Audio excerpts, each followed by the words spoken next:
And just a few days after that assassination attempt on former President Trump, the campaign trail is back in full force. The former president announced his running mate in Milwaukee at this week's RNC. The Biden campaign is ramping its events back up. Today, Valley News Team's Quinn Gorham spoke with political analysis about how an attempted assassination impacts the road to November. Donald Trump's close call on Saturday has sparked a new phase in this election cycle, and while it's clear that it'll likely have some impact on the race to November, it's unclear what exactly that impact will be. Experts say that Trump's assassination attempt has likely energized his base for now.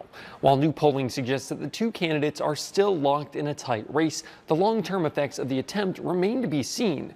That said, the dynamic of this year's election has likely shifted. It's possible that the Biden campaign might be forced to tone down its rhetoric in a campaign that has so far been laser focused on Donald Trump's shortcomings.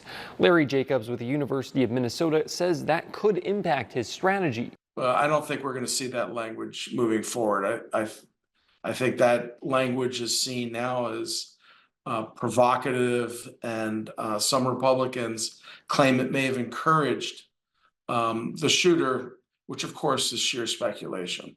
Jacobs says he's not sure that the sympathy for Trump garnered after the assassination attempt among independents will last. It seems that for now, at least, the Biden-Harris campaign has no intent on switching up its strategies.